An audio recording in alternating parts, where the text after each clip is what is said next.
What is up, guys? The Archangel here, bringing you a quick guide of things I wish I knew when starting Black Desert Online. Things that are really going to help you out as far as getting started in leveling and progressing your character in pretty much any direction you want to take in this game. Here I'm just starting in Heidel. It's one of the two hubs that I generally spend a lot of time in the first 30 levels or so. So I want to go ahead and get started here. First things first, here's our little group of jesters here performing for everyone. The first thing I want to get into is questing in general. This game, you're progressing your main level, all you really have to do is kill monsters. But quests are extremely valuable. They get you contribution points that you can invest in the node system, and that's really going to be one of the main ways you progress in crafting and trading. Now, one thing that I did not know right off the bat, over here in your quest guide, there is a little button that is unchecked by default. It's Quest All. That's something I had no idea what it was.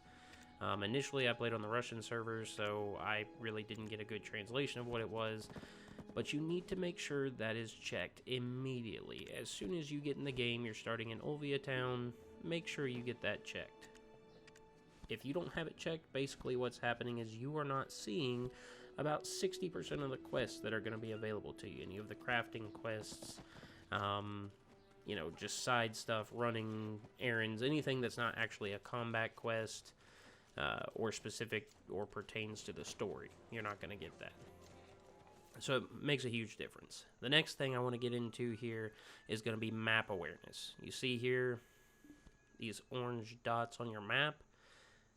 These are going to be quest objectives. No matter what you're doing, whether it's inanimate objects, if it's a creature you have to kill, obviously when you walk up to it like this, you can tell that you need to kill it. You've got quest objective right above its head. But until then, in a lot of the areas in this game, you know, you've got dense foliage, a lot of tree cover. Sometimes it can be hard to find those things, and up there on the map, it does display it. If you're facing in a direction, it's going to show you the orange dots in that direction in a cone, so you'll know where you need to go to get to that mob if you can't see it with direct line of sight. So as far as questing speed in general, whether you're hunting down a cuckoo nest to get their eggs, or you're trying to find specific mobs in a group of a lot of mobs, this is going to help you out.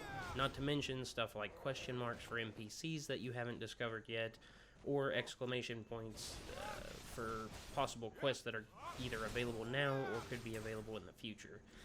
This is very helpful in cities. Cities are very complicated. They have a lot of alleyways, which is really great. They've got a detailed world, but it can make finding NPCs a pretty much annoying process. There's a boss here, it looks like. Commander. Let's see what we get off of that.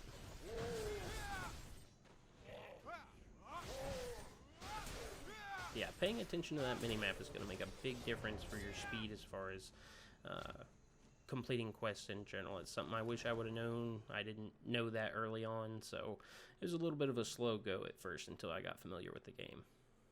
Now the next thing I want to go into is going to be what's called your training stats.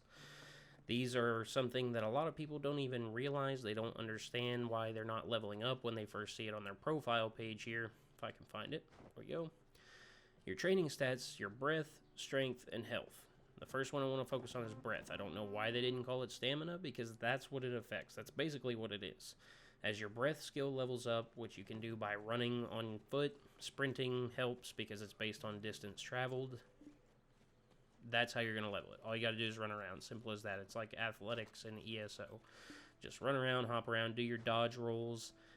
That's going to help you as far as speed and how long you can sprint. Now the next one I want to touch on, let's see here, your health. Yeah, health is basically, the only way you can level that is going to be by eating food. It's kind of the most annoying one, I guess, because you do have to craft food in general, except for getting it from quests. That's going to level up your health and give you more HP, other than your you know, getting little bits at every level. Now, strength, on the other hand, that is your actual weight capacity, how much you can carry. Now, you do have slots, that's true, but different items weigh different amounts, and even if you don't have your slots filled up, you may be carrying something that's extremely heavy and you won't be able to actually move. You won't be able to take it into your inventory because you don't have enough space. There's a few different ways you can level this. One of which is the quests that have you do things like carry a box or a bag of corn or potatoes, or if you have to wheel a wheelbarrow, that's going to actually increase your strength stat. The other way, the way that I prefer, is this. Go to a trade manager in whatever town you're in, buy something. All of this stuff, even if it's something like kites here, the wishing kites, that's something you would expect to be extremely light. They're actually heavy for some reason. I don't know why. I think it's just kind of part of that mechanic in the game, the trade mechanic there. But trade goods are heavy, and if you don't use a mount or a wagon, what it's going to do when you buy this, now you want to check and, try to take it to somewhere you're going to get a good profit on, and that's why I prefer this. This method not only helps you to increase your strength, which is going to increase your carry weight overall for, just questing and grinding and collecting loot in the future, this helps you make money. So you're kind of taking two birds with one stone here. You're going to make some money, and this is something good that you can do while you're AFKing, because you move extremely slow while you have these trade packs on. You see here, it actually puts the trade pack on you. Looks pretty cool there. But as you can see, you move extremely slow.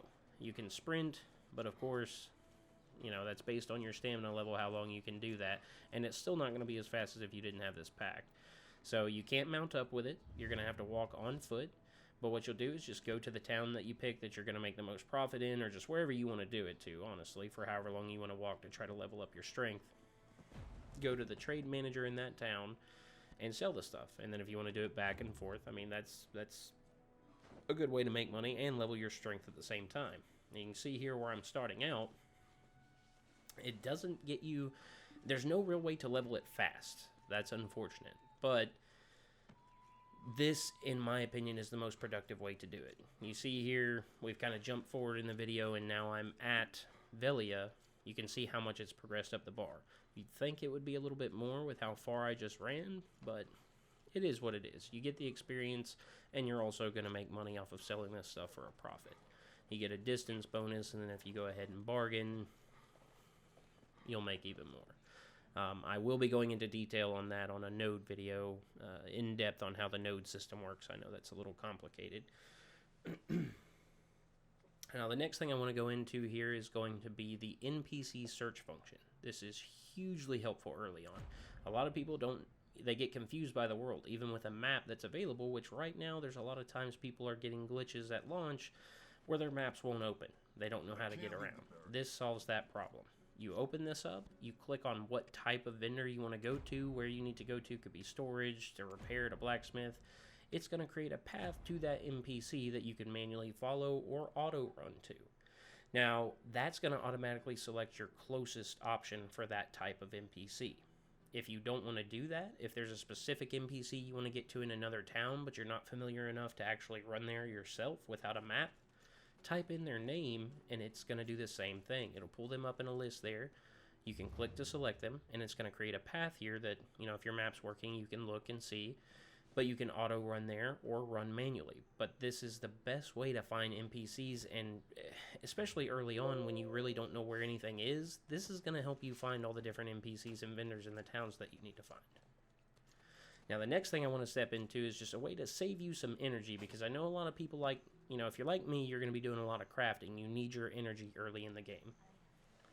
Everyone wants to learn their skills when they get the skill points. I know it's tempting. You get the skill points, you want to learn that new ability or that new passive. Don't do it. This happens.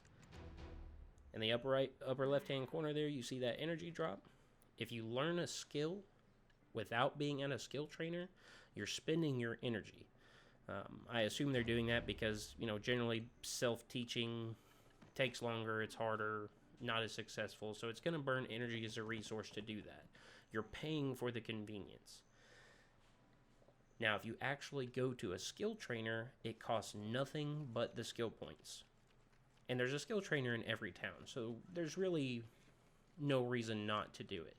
Now, if you're out grinding, you've got plenty of energy, you're not going to be using anytime soon, yeah, sure, go ahead, you might as well. Depending on the skill, it's not going to be that much. The passives only cost 3 at a time.